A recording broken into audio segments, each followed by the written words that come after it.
Olá, tudo bem? No vídeo de hoje nós vamos falar sobre a queda do Império Romano, tema este do nosso último momento, nosso último vídeo, e a transição do mundo antigo, da Idade Antiga, para o mundo medieval. Falar na queda do maior império da história da humanidade, o Império Romano, pode ser até mais complexo do que se aparenta, tá? Na realidade, desagregação é a palavra, é o termo que os historiadores utilizam para explicar a queda do Império Romano, que vai acontecer então oficialmente em 476 depois de Cristo, quando o último imperador romano, Rômulo Augusto, foi destituído, expulso por Odoacro, um rei do povo germânico Érolo. A parte ocidental do Império Romano ela vai ser ocupada então pelos germânicos e a parte oriental vai continuar existindo sob outro nome, a de Império Bizantino. A crise do Império Romano vai se iniciar ali no século II para o século III depois de Cristo. E o que marcou este período então foi a crise econômica, a corrupção, os sucessivos golpes de Estado e assassinatos realizados contra os imperadores e, como grande finale, as invasões germânicas, também conhecidas como as invasões bárbaras. O século III ele foi marcado por uma grande sucessão de imperadores no Império Romano, o que vai evidenciar a instabilidade deste período, dessa fase. Pois em um período aproximado ali de 50 anos, o Império Romano teve cerca de 16 imperadores. Muitos deles foram mortos após grandes conspirações. Além disso, o fim da expansão territorial romana vai afetar fortemente a economia. A partir do século II, já depois de Cristo, o Império Romano passou a priorizar a manutenção do gigantesco território que ele havia conquistado. Isso vai afetar diretamente o sistema escravista, que era sustentado a partir então ali dos prisioneiros de guerra levados ao Império como escravos. A crise do sistema escravista ela vai ser ampliada na medida em que os povos conquistados recebiam direito à cidadania romana. Esse contexto todo vai desencadear uma crise econômica em razão ali da diminuição da produção agrícola e do encarecimento dos alimentos. O encarecimento da comida, inclusive, vai gerar fome e revoltas vão acontecer em algumas regiões do Império Romano. Além disso, essa crise econômica vai afetar diretamente a manutenção dos exércitos localizados nas regiões de fronteira, nos limes das fronteiras do Império Romano. A crise econômica vai resultar também na diminuição do contingente, da quantidade de militares romanos, e assim as fronteiras vão se tornar mais vulneráveis aos ataques estrangeiros. As fronteiras sempre foram ameaçadas por povos estrangeiros, é verdade, mas a partir do século II, essa ameaça vai aumentar, vai se acentuar, e no século V, tornou-se insustentável com o fluxo migratório dos germânicos acontecendo a todo momento. Os povos germânicos eram chamados de bárbaros pelos romanos por não compartilharem a mesma cultura e também por não falarem latim. Eles habitavam regiões ao norte e também a leste das fronteiras do Império que eram chamadas de Germânia pelos romanos. Além disso, parte dos povos germânicos, em sua maioria pagãos, vão se converter ao cristianismo arianista e que havia sido ali condenado pela Igreja Católica como heresia. Isso vai contribuir para que a rivalidade entre romanos e germânicos aumentasse. O arianismo era uma interpretação teológica do cristianismo que negava a divindade de Jesus Cristo. As invasões germânicas em geral são explicadas pelo resfriamento climático e pelo aumento populacional, o que criou uma necessidade por melhores terras para garantir a sua própria sobrevivência. Por essa razão, partes do Império Romano, como a Gália ou a Península Ibérica, elas já haviam sido invadidas desde o século III. O principal motivo levantado pelos historiadores para explicar a grande migração germânica do século V foi a chegada dos hunos, um povo nômade que havia migrado desde as estepes lá da Ásia Central. Por onde chegavam, os hunos traziam pânico e muitos povos escolhiam fugir da presença deles. A chegada dos hunos causou a migração em massa de 2 povos para as terras ocidentais do Império Romano, os povos conhecidos como ostrogodos e burgúndios. Em 410, a cidade de Roma foi saqueada pelos visigodos e, a partir daí, uma sucessão de povos invadiu as terras romanas. Alanos, suevos, vândalos, alamanos, jutos, anglo-saxões, hunos, francos e etc. Todos esses povos, ao perceberem o enfraquecimento da parte ocidental do Império Romano, vão se instalar nas terras romanas e vão criar novos reinos. Muitos deles vão ser absorvidos por outros povos a partir de guerras.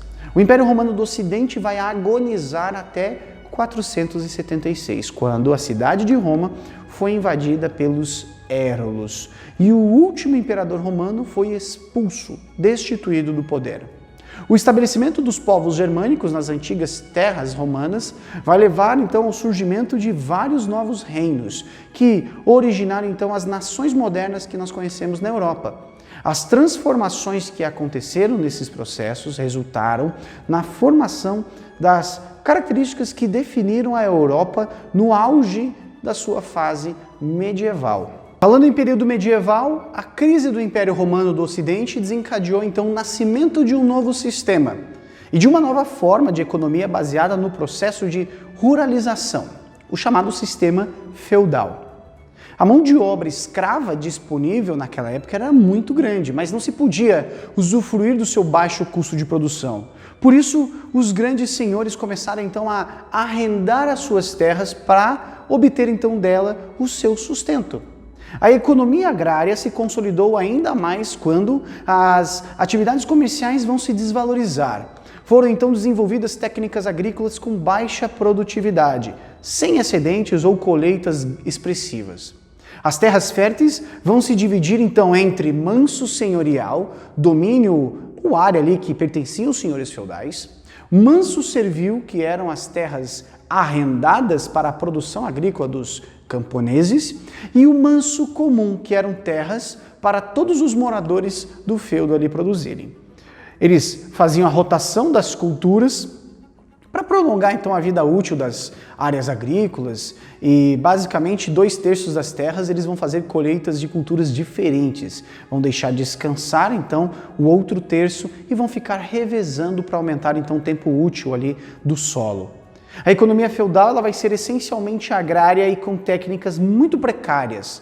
Arado puxado por gado, baixíssima produtividade, apenas ali mesmo para subsistência. As terras do manso senhorial, elas eram indominicatas ou sem explorador direto, pois o senhor, a senhoria, não trabalhava diretamente. As terras arrendadas, o manso servil, também conhecido como tenência, eram as chamadas dominicatas, com um explorador direto, num sistema parcelário, onde os vassalos e camponeses se deslocam entre parcelas para cumprir então as suas tarefas.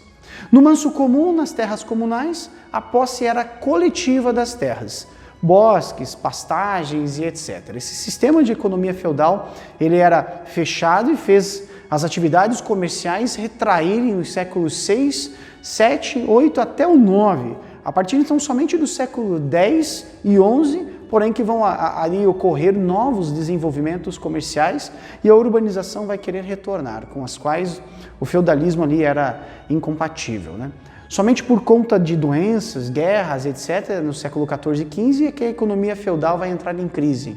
Como foi dito, a economia feudal, então, era agrária e autossuficiente, dedicada para o consumo local sem comércio. Então, as mercadorias eram trocadas por meio do escambo e não havia moedas.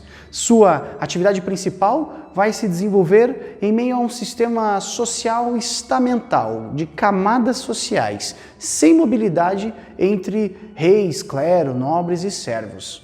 Esses servos ou vassalos faziam girar toda a economia feudal com o seu trabalho, seus impostos, tributos no caso, taxas, como por exemplo a corvéia, que é uma taxa paga para se cultivar terras dos senhores, a talha, que é o imposto pago com a entrega da metade da sua produção ao dono, ao suzerano, a captação, que é um imposto pago por cabeça ou per capita, né, para os moradores dos feudos, a banalidade que é o imposto pago para se utilizar moinhos e fornos controlados pelos senhores. Portanto, as características do feudalismo em si, de sua economia, vão destacar a ruralização da sociedade, desde a queda do Império Romano com as invasões bárbaras, até a fragmentação ali do poder central nas propriedades senhoriais dos feudos, a privatização também da defesa, com os suzeranos mantendo seus exércitos contra os vikings, sarracenos, húngaros, etc., e a clericalização da sociedade, ou seja, a parte da igreja entrando forte na sociedade, desde a oficialização do cristianismo pelo império, com altos privilégios e grande poder econômico da Igreja Católica Romana. Cabe aqui detalhar sobre esse sistema que marcou então o início de uma era histórica. Como nós dizemos agora há pouco, o feudalismo vai ser um modo de produção em que as pessoas vão produzir o que é necessário para a sua sobrevivência. E durante toda a Idade Média, este foi um sistema de organização social que vai estabelecer como as pessoas vão se relacionar entre si e o lugar que cada uma delas também vai ocupar na sociedade. O feudalismo vai ter então suas origens no final do século III, vai ter o seu auge no século VIII, seu principal desenvolvimento até o século X e vai sobreviver até o final do XV, como eu disse agora há pouco. Nós podemos afirmar que era um sistema típico da era medieval e com ele vai se iniciar então a nova fase da história. Saímos então da Idade Antiga e entramos então na Idade Média. Falando das origens do sistema feudal, entre as principais causas desse surgimento está, como eu disse também agora há pouco, falta de escravo, prestígio, declínio militar do Império Romano do século III, grave crise econômica, etc. Durante as invasões bárbaras, vão fazer com que grandes senhores romanos abandonassem as cidades para morar no campo, nas suas propriedades rurais. E esses poderosos senhores romanos, eles vão criar ali então pequenas vilas romanas, centros rurais que vão dar origem então aos famosos feudos que eu citei também anteriormente. E óbvio que o sistema feudal ali inserido. Naquelas vilas romanas, pessoas menos ricas vão buscar trabalho e proteção dos grandes senhores romanos. E ali eles vão fazer com que eles tenham um tratado de colonato, ou seja, os mais pobres poderiam usar as terras, mas seriam obrigados a entregar parte da produção destas terras aos senhores proprietários. Isso fez com que o antigo sistema escravista de produção ele fosse substituído por esse novo sistema servil de produção, no qual o trabalhador rural se tornava então servo, não mais escravo do grande proprietário. A base do sistema feudal era a relação servil de produção. Então anote isso. Com base nisso, foram organizados os feudos que respeitavam duas tradições, o comitatus e o colonatus. O comitatus, que vem da palavra comitês ou companheiro, era de origem romana e unia senhores de terra pelos laços de vassalagem, quando prometiam fidelidade e honra uns aos outros. No colonatus ou colonato, o proprietário das terras vai conceder então trabalho e proteção aos seus colonos em troca de parte de toda a produção desses colonos. Um senhor feudal dominava uma propriedade de terra, um feudo, que compreendia então uma ou mais aldeias, as terras dos seus próprios vassalos camponeses, cultivavam ali além da floresta, das pastagens, etc. A terra que também pertencia à igreja e a sua própria casa, a casa senhorial que ficava na melhor parte cultivável deste terreno. Tudo pertencia ao senhor feudal. A palavra feudo vem da palavra germânica feudus, que significa o direito que alguém possui sobre um bem ou sobre uma propriedade. Os senhores feudais possuíam terras e exploravam suas riquezas, como eu disse agora há pouco, cobrando os impostos e taxas, aquele tratado de suzerania e vassalagem. Basicamente, então, nós vamos ter nesse sistema feudal um sistema que concedia terras. Quem dava as terras era chamado de suzerano e quem recebia eram os vassalos, numa relação de obrigação mútua e juramentos de fidelidade, como citei agora há pouco. O rei ele vai conceder terras aos grandes senhores e esses, por sua vez, concediam parte dessas terras aos senhores menos poderosos, chamados de cavaleiros, que vão passar a lutar por eles. Um suzerano se obrigava então a dar proteção militar e jurídica aos seus vassalos, e um vassalo, investido na posse de um feudo ali, ele se obrigava também a prestar um auxílio militar. Repare que nós temos então um fluxo de posses e de espíritos de fidelidade para com aqueles que estavam sendo abençoados ou que estavam recebendo as terras destes indivíduos com posses. Numa sociedade feudal havia estamentos ou camadas estanques, ou seja, não havia mobilidade social como citei há pouco e não podia se passar então de uma camada social para outra. Havia a camada daqueles que lutavam, a nobreza, a camada dos que rezavam, o clero, a igreja, e a camada dos que trabalhavam, os camponeses e servos.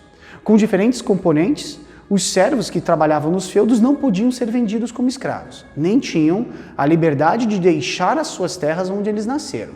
Os vilões eram homens livres, que viviam então nas vilas e povoados ali deviam então obrigações aos seus suzeranos, mas que podiam então deixar o seu feudo quando desejassem. Os nobres e o clero, que participavam então da camada dominante no topo da pirâmide da região ali do local, os senhores feudais inclusive, tinham posse legal desta terra. O poder político também era deles, o poder militar e o poder jurídico. No alto clero, no topo da igreja, estava o Papa, o arcebispo ou os arcebispos e alguns bispos ali que apoiavam o papado. Na alta nobreza nós tínhamos então os famosos duques, marqueses e condes. E no baixo clero estavam os padres e monges, além da baixa nobreza, conter então ali os viscondes, barões e cavaleiros. Esses feudos eram isolados uns dos outros e necessitavam de proteção desses senhores.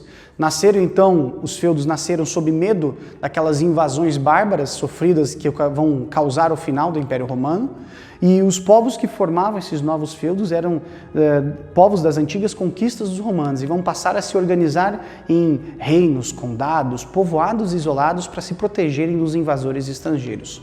Esse isolamento também os obrigava a produzir ali o seu próprio alimento, o seu próprio item de sobrevivência ou seus itens para consumo próprio do dia a dia. Os senhores mais ricos vão submeter os mais pobres aos trabalhos no campo, como eu disse, em troca de alguma coisa, proteção e etc. Esse tratado ele vai ser uma espécie de herança do antigo Império Romano, do extinto Império Romano. E essa dependência vai fazer com que os camponeses passassem a entregar aos suzeranos também os produtos que vão cultivar ali para o seu dia a dia. A servidão dos vassalos era uma forma de escravidão mais branda, pode-se dizer, né? Os servos eles não podiam ser vendidos, como eu falei agora há pouco, mas eram obrigados a entregar esses produtos e tudo que eles produziam aos senhores durante praticamente toda a sua vida. Eles nunca vão se tornar proprietários de uma terra que cultivassem, ou eles não vão estar, então, de posse de algo que foi lhe dado emprestado e que eles trabalhassem por toda a sua vida. Então, eles não tinham posses de fato.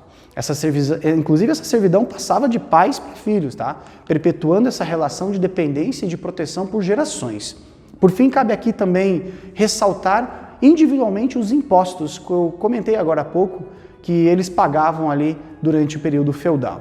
Como você viu, na Idade Média, a posse das terras vai consolidar esse pressuposto fundamental que iria funcionar como um poder político dominante. Os senhores feudais, na qualidade de dono, de proprietário, tinham plena autoridade para determinar qualquer lei, regra, inclusive impostos que vão organizar o seu convívio ali feudal, o seu convívio local dentro das suas terras. Dessa forma, eles se aproveitavam bastante dessa situação, privilegiando alguns para imprimir seus interesses sobre a população dos servos. Essa prática ela está baseada, assentada na antiga tradição germânica do beneficium, onde um proprietário cede parte de suas terras em troca de algum tributo, imposto, ou serviços que eu comentei agora há pouco. Então, além dos serviços citados, o próprio processo de arrendamento de terras, que marca o fim do Império Romano, vai influenciar toda a criação da sociedade feudal. No período medieval, os impostos, os tributos, ficaram conhecidos como obrigações e determinavam então um conjunto de impostos que um servo deveria pagar ao seu senhor. Bom, de fato, nós observamos que a grande quantidade de feudos espalhados por toda a Europa, nós vamos ver então essas tributações variar de acordo com cada uma delas, cada proprietário. Apesar da variabilidade, nós podemos ainda assim apontar algumas situações de impostos que eram mais comuns, recorrentes ali. Uma das obrigações centrais da relação entre o servo e o seu senhor era a corveia. Segundo a tradição feudal, o servo ele era obrigado a trabalhar determinados dias da semana nas terras do seu senhor ou realizando outros reparos e construções. Logo em seguida, nós tínhamos então as redevâncias, uma série de tributos e contribuições que vão ser pagos através do oferecimento de produtos ou dinheiro. O mais comum dos redevâncias era a talha, um imposto em que o servo era obrigado a ceder parte da sua produção ou parte da produção feita em suas terras, do manso servil, para o senhor feudal. Além disso, nós tínhamos também as banalidades, que consistia num conjunto de tributos, de regras, de impostos pagos em dias festivos, ou quando o servo ali utilizava algumas das instalações do feudo que ele não tinha em sua própria terra. Um forno, por exemplo, um celeiro, moinho, um tonel ou até mesmo um depósito de ferramentas. A captação era outro tipo de imposto, sob a forma de produtos ali cobrados segundo o número de integrantes da sua família. A mão morta era paga toda vez que um servo falecia e os seus descendentes procuravam então garantir o direito de trabalhar naquelas mesmas terras. Paralelamente, cabe aqui destacar também a taxa de justiça, a obrigação que vai ser cobrada quando um servo vai requerer um julgamento de um senhor feudal, além da taxa do casamento, que era o imposto pago toda vez que um servo se casava com uma mulher de outras terras, de outro domínio. Por fim, não bastando esse número gigantesco de impostos, nós devemos também destacar que o servo tinha algumas obrigações meio estranhas, como, por exemplo, se mostrar hospitaleiro toda vez que um membro da nobreza estivesse em viagem e desejasse, então, ficar num determinado local, se hospedar em um local temporariamente. Além também da beneficiada série de impostos, os sistemas de obrigação ali entrava no âmbito da igreja. A igreja vai receber, em algumas épocas especiais, uma taxa denominada de tostão de São Pedro, que tinha parte de um valor ali, parte deste valor arrecadado, destinado ao Vaticano. Na próxima aula, nós vamos ver o surgimento do mundo árabe dentro deste contexto medieval. Até a próxima!